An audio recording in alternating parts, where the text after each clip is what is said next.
Ayan guys, nandito tayo ngayon sa Dolomite Sand Beach. Update lang tayo dito kahit na saglit guys .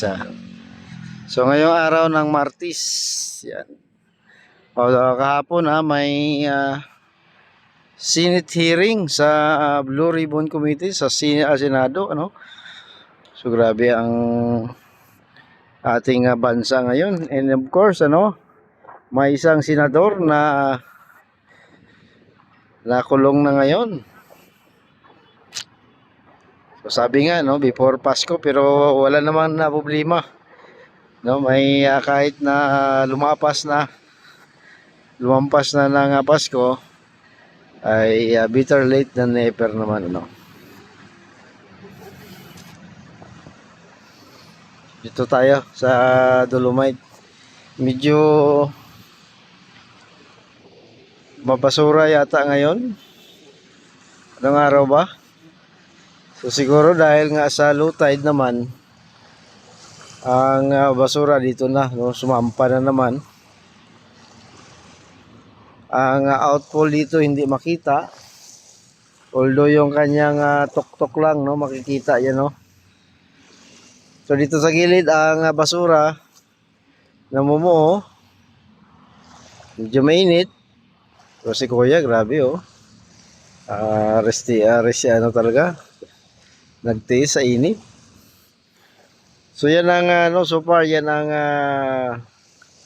update ngayon dito sa Dolomite Sand Beach. Plano ko sana pumunta doon sa reclamation pero hindi ko na napuntahan. Ngayon dito tayo sa Dolomite, ang walang katapusang Dolomite.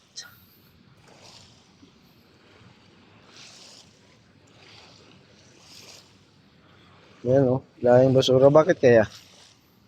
Wala namang sabagay ang basura kasi ngayon guys ay galing sa tubig, lumulutang.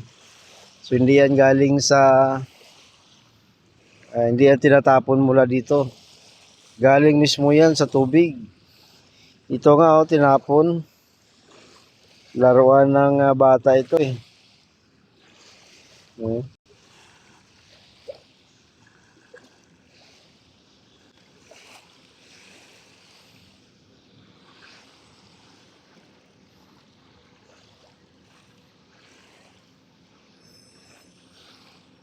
So basura, So napansin nyo naman, dito walang basura, pero dito nakahilira ang basura. Bakit? Kasi kanina naglinis sila, high tide. Nung nag-low tide, so ito na, naiwan na naman yung basura. Yan.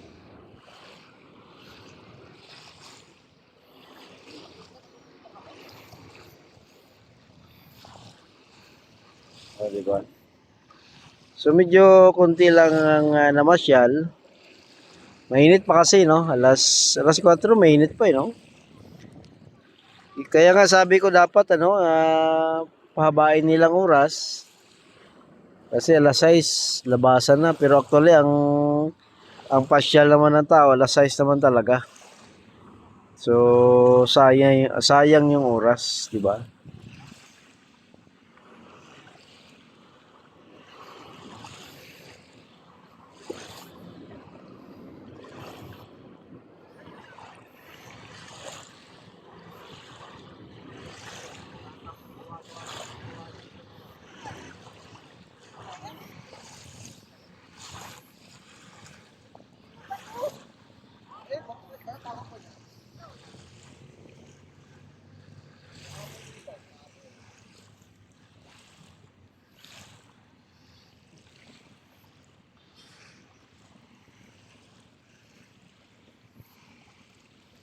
Ganda sana dito kung may may mga malilim na lugar.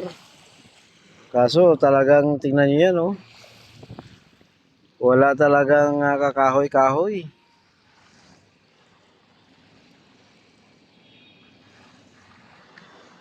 Yan, si Bibi nainitan, ako po. Masakit pang init na to sa bata. Maganda sa bata yung umaga.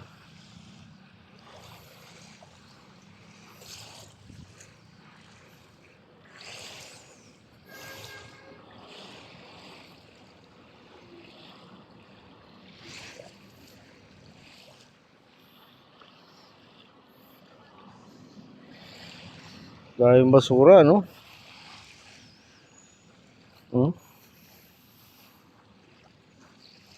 At siyempre, yung mga barko na yan, nandiyan pa rin. Although yung iba nawala na. No?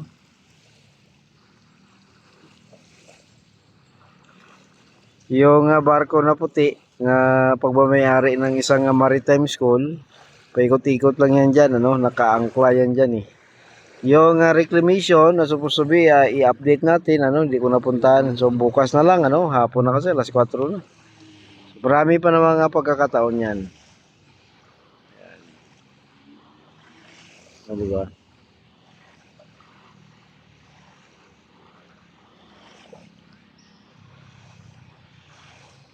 Ganda sana to kung lagyan nila ng ibang ano eh, no? Ibang mga ano, events ba, no? Dito sa ano, maliban sa Dragon Boat, wala na silang hindi na sila nakaisip ng ibang ano dito na para mapasaya ito, no? Although siyempre, pasyal ng papasyal naman talaga ang tao dito. Ito naman talaga ang pasyalan ng tao kahit na wala pa itong Dolomite, namamasyal naman talaga ang tao dito. Kung hindi lang nila sinara ang ibang bahagi dyan, lahat naman yan pinapasyalan ng tao. Ito lang kasi ang malapit sa syudad. Tapos sa may nakikita ako, may ini-install sila. Ano kaya yon? Yung sa parang speaker eh, no? Speaker yata yon. So anong gamit niyan? Sounds, no? Music.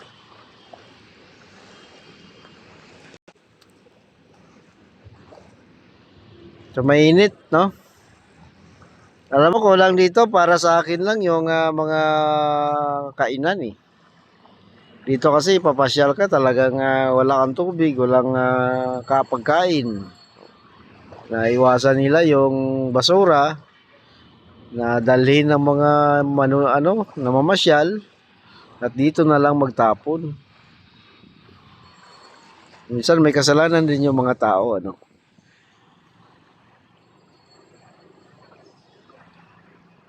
So yan ang update dito guys sa Dolomite, ano. Walang event eh. Although ano kasi magulo sa ating politika, pero sige lang, life must go on. Hayaan natin sila magkagulo. Yung mga politiko nagtuturoan na kanya-kanyang batikos dito, batikos doon. Protektahan dito, protekta doon. Kasi para sa akin, bakit nagkagulo sila? Dahil may personal at saka may pinoprotektahang kanya-kanyang pinoprotektahan. Kasi kung serbisyo lang sa bayan ang gagawin, wala naman sigurong point na mag-away-away eh. Di ba? Bakit nag-away-away? Dahil may personal na na agenda eh. Di ba? At saka pera. Yun yung personal na agenda, yung pera. Di ba? Protektahan nila ang kanilang mga leader. Batikosin ni ganito, ang nagbatikos, batikosin din, titirahin din, hanapan ng butas. I don't know kung nag-aisip pa ba ang ating mga politiko ng plano na ikabubuti sa ating bansa.